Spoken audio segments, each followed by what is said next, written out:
Hello and welcome to Chengi's World. For those of you who are returning back to see one of my videos, welcome back. And for those of you who are new to my channel, welcome. I'm Chengi, and you precious ones are my world. Today's video is going to be called Boaz is Watching You. Okay, or he is watching you. I haven't quite decided what I'm going to call it yet, but the principle of it is that the person that you want to marry, the person that is probably going to be serious about you, who likes you, is watching you. Absolutely 100% watching you. So I've spoken about Boaz on this channel before, and for those of you who don't know it, go Google Ruth and Boaz and read the story. It's a Bible story. It's really very pretty. I love that story, and we all refer to it. Those of us who are Christian, in the Christian world, we refer to it very much as our perfect love story. We all want to be Ruth and we all want a Boaz, but not every single one of us is prepared to do what Ruth was prepared to do in order to get a Boaz. So in this video, I am going to be outlining the things that Boaz is looking for. The guy that is most likely been put in your life by God, who is probably present in your life, because most of the things that we seek from God are usually there. So the guy that is already in your life, what is he looking for? It's not true for all of us. Some of us are yet to meet the person, but some of us, for those few of us who think that we haven't met our person, he is there and he is watching, and he is watching for certain things. So we're going to talk about the things that he's watching for. We're going to talk about how to get those things. But above all, I'm going to end this video, if you watch till the end, talking about how those things affect bigger things like your social media and how we date in the 21st century. So keep tuned. So, one of the things that we don't realize in life is that just because you don't see it happening doesn't mean it's not happening. There is always somebody watching you. And this principle that I'm going to teach you, I'm dealing with in the area of relationships and dating, but it is a true principle of absolutely every single thing in your life. Every single opportunity in work, in business, in life, in love. I want you to be conscious of the fact and live in the awareness that you are being watched. Somebody is watching you. And I'm not talking about the Big Brother and the conspiracy theories as much, because that is happening as well. But the reality is the person that is going to be a blessing to you, the person that is going to open a door for you, the person that is going to ultimately be your husband is going to be watching you. And I also wanted you to be aware that how men think in terms of when they are in a state of readiness, especially ready to get married, they are even more conscious and more aware of what they're looking for. And even if a guy just wants to get laid, he is looking for certain characteristics. And it's not always the things that are coming out of your mouth directly to him, because sometimes we get preoccupied with what interaction is happening between you and this person. We get caught up in the interaction between the person in front of you and you. So what's going on between us? But you don't realize that it is beyond you, that the dynamic of choosing somebody to be your mate, and we are doing it as well as women, but as I'm talking to women today, I'm just going to be addressing you about men. But even as women, we are choosing our mates based on a much bigger scale. One of the things that we need to understand is that our minds take in a lot of information. Our brains take in so much information that in the course of a day, in the course of a period of time, we have taken in so much information, so it becomes information overload. So our brains have something that we call a reticular activating system.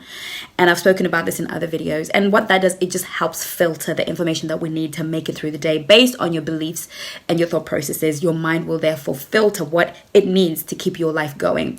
But it doesn't mean that because it's filtering it, that it's not stored somewhere. It's stored in the place that we call the subconscious mind. And the subconscious mind is a very, very powerful place that actually influences even the conscious mind, right? So when we are choosing a mate, we are actually choosing him based on a lot more factors than the current interaction between us. And sometimes when we kind of feel some kind of way and we call it our gut, sometimes it's just the information we're picking up that we're not consciously picking up, but it's somewhere in the back of our minds and is giving us warning signals, right? So I want to just raise our awareness, ladies, in the area of dating. And I want you to be aware of your environment and aware of your space, because I see this happening all the time. And as somebody who is always studying behavior and who's intrigued with why people do the things that they do, and in the line of work that I do, I'm always observing certain things that happen. And one of the things that really makes me cringe is some behavior that I have noticed in really great women, in beautiful souls, but they're not aware that they are being observed. They feel in that moment nobody's watching, so they can be some kind of way. But in reality, your character is who you are when no one is watching. So I want us to really begin to work on our character. It's not enough to be pretty, have good hair, have a great personality, have good questions, have 5 tricks, look sexy. All of that is important, is great, is fun. But in reality, ultimately, if somebody is going to want commitment from you, if somebody's going to want something real, something permanent, something lasting, they are going to be looking for far much more than the superficial stuff. So let's talk about what those things are. Number one, they're going to be looking at how you handle yourself. Now, how you handle yourself comes down to a few things. It comes down to the way that you dress. Are you sexy or slutty? There's a difference. There is a difference. And it's not so subtle. Sometimes it's a big difference. You can be modest and sexy at the same time, but you can't be slutty and modest at the same time. And sometimes as women, we get confused between sexy and slutty. And I really want to do a video soon with a stylist. I've got a few stylist friends that possibly can help us really just tweak our wardrobes and tweak the way that we think about how we're actually coming across in the way that we dress. And there is also slutty behavior and sexy behavior. They're very different. And this is not the video that I want to get into, but I've done a video that you guys can watch called How to Present as a Keeper, because it sort of pretty much covers a lot of the stuff that I'm talking about in terms of how you handle yourself, how you handle your drink, how you handle yourself socially. Everything is covered in that video. So go watch that video.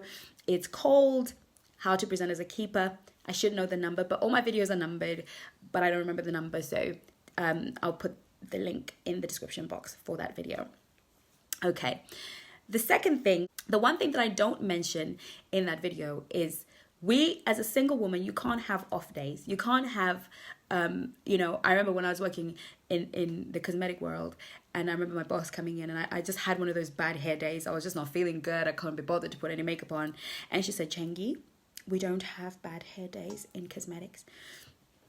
And I knew what she was talking about. She was saying basically the day that you have a bad hair day is the day that a customer is going to come and decide not to spend money with you today because you don't look like the sort of person she wants to buy from. That it's that fickle. And unfortunately, so is dating.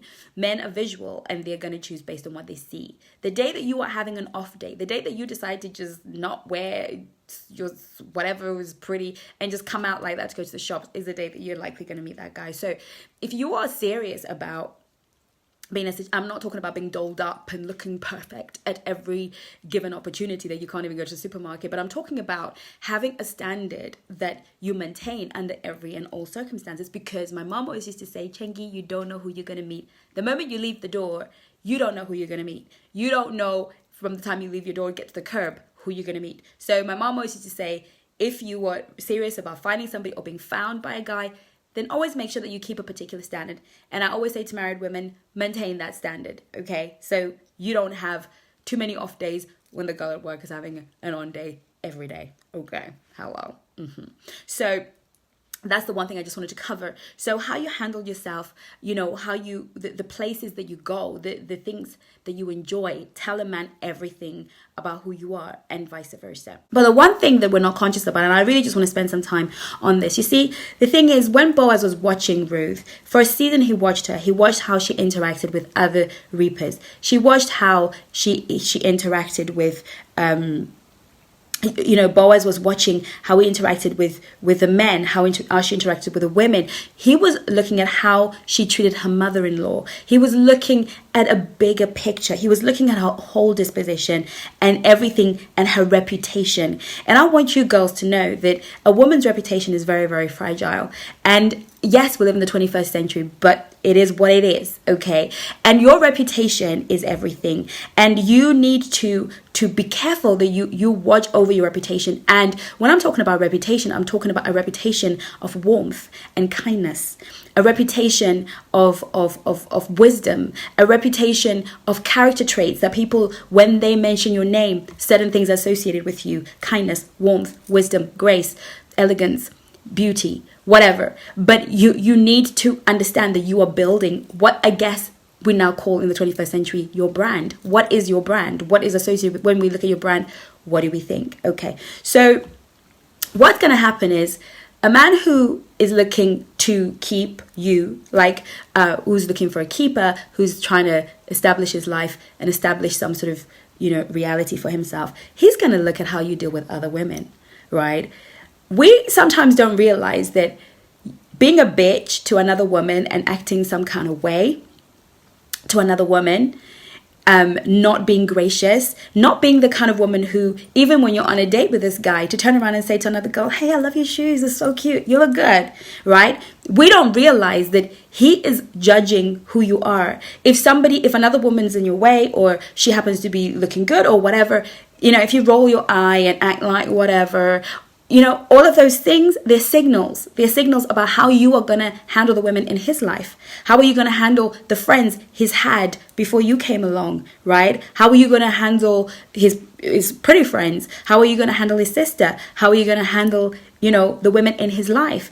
Because at the end of the day, he had women in his life. So if you are the sort of woman who you walk into a room, you get insecure, you start talking some kind of way, and you think it doesn't matter because it's just about the two of you, you're mistaken. How you deal with other women, even when you feel like he's not even in the environment, even when he's not anywhere near you, believe you me, the habits that you build around how you treat other people, especially other women in this situation, they will translate eventually. So be aware of how you are addressing other women. Are you warm? Are you kind? Are you thoughtful? Does he feel like, even if you're in a situation where you feel like the sort of other competition. I was in a situation where I was talking to this guy, and he tends to be kind of popular with the girls, and really I wasn't necessarily interested in him in that way. We were just having a conversation, but I could see that sort of his harem, that I call them, was sort of watching on, and he was like, he sort of turned around and gave them a bit of a wave. You're right. And I turned around and I gave them a wave as well, because I know that, albeit I'm not trying to get recruited for this party, I am consciously aware of my awareness that he will still judge me as a person based on how I treat the people that matter to him. So these women, they might be part of his harem. It's not nice to call them that, but that's what they are. Like, they might be part of, this group of women who he kind of interacts with, and, he's probably trying to find somebody in the midst of that. But at the end of the day, he's going to judge. Those people are important to him, and how I treat them and how I am warm towards them says a lot about me as a woman, and it puts me a cut above the rest, if that makes sense. It means that I am somebody who cares about the things that he cares about, the people that he cares about. So I wasn't going to be a snob and be like, what are they looking at? I mean, there's nothing going on here. We're just talking. I wasn't going to be that person. So I was like, hey, how are you? And I was warm because I knew that they needed that reassurance, and he would see that actually this is a warm person, a kind person, just in case I change my mind about him and I decide, well, maybe I want to join the party. Okay. Because if you guys follow me, you know that I never sort of say, write somebody off completely, because you just don't know, right? You just don't know. So he's also going to look at how you deal with other men. Even though you are a single girl with all the options in the world, the way you deal with the men that approach you, the way that you handle a man who's approaching you, always be, are you warm? Are you kind? Are you direct? Are you rude? I've seen girls who, a guy's, obviously summed up the courage to come and talk to them. And I put this on my Instagram. So follow me, my Instagram, ladies, Chinky's Wild. That, men have that anxiety approach. It takes so much for men. Men have what is called approach anxiety. And they get really, really anxious to a point where some men will never, ever approach a woman or will die before they do. So they're going to look at how you are dealing with other men that approach you. And if you're warm and, respectful and clear, and they can see that you really are not one of these get lost, just go away kind of girls, then he will then have the courage to come and say hello. And sometimes we really like that guy over there, and we're being annoyed that this one is talking to us because he's spoiling our chances with that guy over there. So we treat this one badly, thinking that when I open the way, then you'll have the confidence to come. But actually, he's just decided that you don't treat men well, so you get written off, right? So always be aware of your interactions with how you deal with other men. Again, Are you constantly flirtatious with every single male that comes your way? I'm a very friendly person, and I have to admit I have a bit of a flirtatious side, but I'm always conscious that I don't over flirt, that I am friendly, but I don't over flirt or do things that would seem in any kind of way wholly inappropriate, because I know that I am being watched and my interactions are being watched. And it seems like you're kind of the kind of girl that goes around flirting with every single person. Then you sell yourself as a bit of a slut, right? So you always want to be aware of how you are. You might be thinking, oh, that will make him jealous, or, if he sees me talking to this guy. But actually, you can easily send the wrong signal. So just be conscious of the fact that you're being observed. Another thing that we're not conscious of, I was at church, and I was sort of standing in the corridor, and this little kid came out, cute little thing, like 3 years old, really kind of cheeky and naughty. And I got a thing for kids. I love kids, right? This cute. And he was kind of running around, and this girl who was sort of in her 30s, single, beautiful spirited person, but she barked at this kid. Where's your mom and dad? Get in there right now. I mean, she was so harsh. And I was just like, oh my goodness, you can't. I just wanted to shake us and like, look, you're single, you're coming to church, you're praying, you're fasting, you're asking God to give you a husband, right? You are like on the market for marriage, and you are barking at a child, and you don't realize that whilst you think, oh, I don't like any of the guys here at church, you don't realize that somebody's watching you. You don't realize that the person you don't like today, tomorrow you can be smitten over them because they made a move and you didn't even notice them, or you saw them passing you. How many testimonies have you heard of people saying, we used to pass each other all the time, but until that moment comes when sort of he sparks and comes for you, you don't know who your person is. And I thought to myself, it wasn't because she's wicked, it's how she was brought up, it's what she saw her parents doing. But as women, we don't realize that men want families too. They desire and crave the same things that we do. They just go about it differently. They want a good, kind mom for their future children. They don't want to have children with a woman that's going to bark at his kids, right? He doesn't want to be in a scenario where he's, this woman he's married talks to his kids any kind of way, or talks to your kids, and we might think, oh, by the time she gets pregnant and married and has children, she'll get married, have children, and what will happen is she'll just get that maternal instinct will kick in. But it's not actually true. The reality of the situation is, most people, not everyone gets that. We know some men have been raised by moms who are wicked, who yell, who beat them, who do things that are horrible to them, and they don't want to recreate that. So her barking at that kid was saying, I am not a fit mother. I am not a patient woman when it comes to children. And if a man is shopping for a wife, he knows that wife comes with family, kids, and does he want that person? And even your own children, even if you're a single mom and you got your own children and you bark after them every 2 minutes, he's watching that. I remember a guy saying to me, you're such a good mom. And I was thinking, how do you know that? Like, are you just whatever? But then I realized that he wasn't trying to be funny. He was literally just outlining. And I noticed the way that I am with my son. I'm very tender. I'm very caring. I'm very thoughtful of him. I'm very attentive to him no matter where we are. And obviously this interaction was being recorded. So he's decided, you're a good mom. And for him, it was important that I'm a good person. Now, this is not somebody that I was interested in dating. But again, I was aware that when I am not aware, and I'm just talking to my own child that I carried for 9 months and pushed out in great pain, that, yeah, it's my child and I can speak to my child any kind of way, but I don't. I speak to him respectfully. I speak to him lovingly. And Joshua is a very respectable and respectful boy. Like, I don't ever have to throw any kind of, he's a respectful boy, because I've raised him to respect himself, and I've raised him with enough authority to not need to, sort of humiliate him or do things like that. But some of us are so happy to humiliate our own children. We would talk to them any kind of way because they're ours. And then we think that a guy's not watching that, but he is. He's watching. If you're that way with your own kids that you gave birth to, how are you going to be with his nieces and nephews? How are you going to be with the children in his family? He's going to think about all of these things. And if you're that kind of girl, even if you're not like mean, but you're a single girl who shows up to maybe a family situation and the kids running around and getting on your nerves, and you're getting all, somebody's watching. Why don't you stop doing what you're doing and go and play with the kids? Or I'm not saying pretend. I'm saying begin to develop your character. Begin to realize that somebody is watching.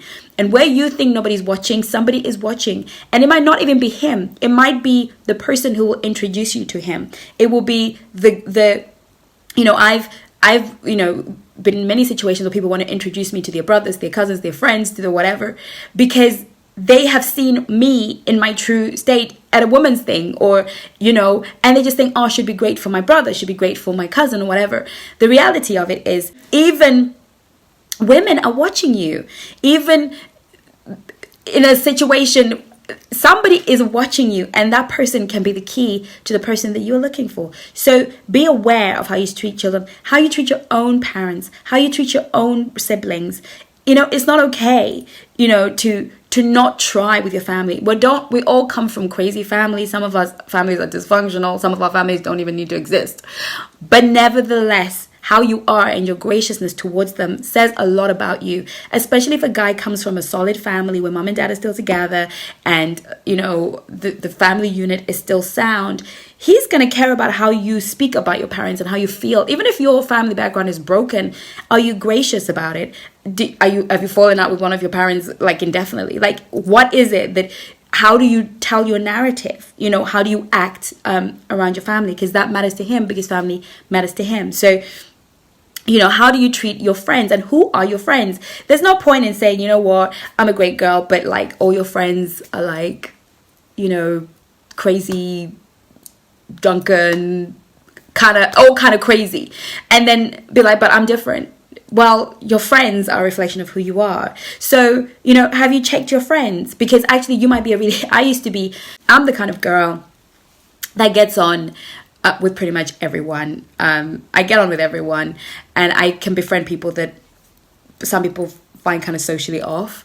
And that's because of my ministry. Because I love people and I want them to know about the Lord Jesus Christ. I'll hang out with a drug addict or a prostitute or whatever. And obviously, it will become clear why I'm with those people. But nevertheless, when I was younger, it wasn't so much about ministry, but I attract people to me. I attract all kinds of people to me. And, I remember the first sort of boyfriend I had, it was like, your friends are like a bit dodge. Like, they were kind of, I was like a virgin girl, and they were like happy to have a party. And he could obviously tell that I was kind of quite pure at heart, but it says something about me. It said something about me. And he obviously was into me enough to figure out that I'm different. But when he was interacting with me the first time, he was behaving as though I was like my friends. And it took, I had to, because the truth is, the people we call friends are the people that make up our environment. And these are the things that matter, and the people that we don't need. When you go to a restaurant, the person who's cleaning, the person who you think you don't need, the waitress, how do you talk to them? How do you interact with them? All of those things matter because they're being observed. Now, the last and final point that I'm going to make in this video is all of this reflects in the modern day in our social media. I cannot tell you, ladies, how important your social media is and what you communicate on it. If you are a good, pure of heart, beautiful girl who has a really good spirit, but your social media has just got you smoking, drinking, partying, maybe because the 1 or 3 or 4 times you go out during the year, maybe because the 3 or 4 times that you do go out, maybe the rest of the time you're in the library or in church or whatever, and the 1 or 2 times you do go out are the 1 or 2 times that you put on your social media. The reality of it, he's going to make a decision about who you are based on what you are posting. Your post has to reflect much more. It has to reflect the fullness of your life. And nowadays we live in an Instagram world where people are introduced to one another via Instagram. Like, that's what I do. I'm like, you should meet my friend. Oh, here's his Instagram. That's how people do. And your Instagram pretty much will give somebody a reflection of who you are.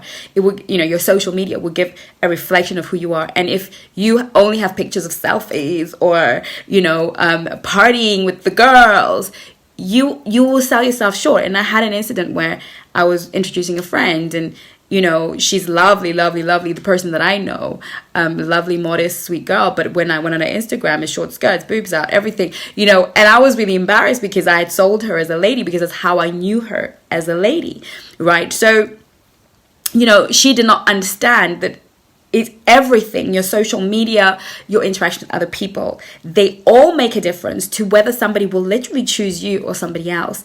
Now, I don't want to give over the impression that we're all here just being pick me kind of girls, but I want to give us all the best possible chance. And I see so many of us hemorrhaging the possibility of actually meeting somebody special, of being found by somebody special. I want to sort of kill that that mindset that says it's just me and him, it's our interaction, it's our date, it's just me and him.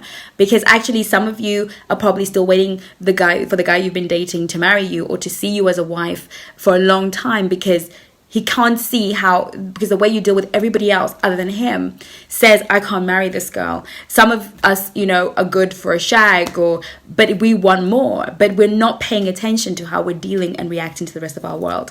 So I really hope this video was helpful. I really hope that it was insightful, and I really hope it will help every single one of us whose Boaz is in our environment, who's in our midst, to conduct ourselves in such a way that is honorable and a way that is truly from the heart, and begin to work on being a better human being when nobody is watching, when you think nobody's watching. Thank you so much for watching this video. Join me on Instagram and Facebook. Take care of you. Love you, angels. Bye-bye now.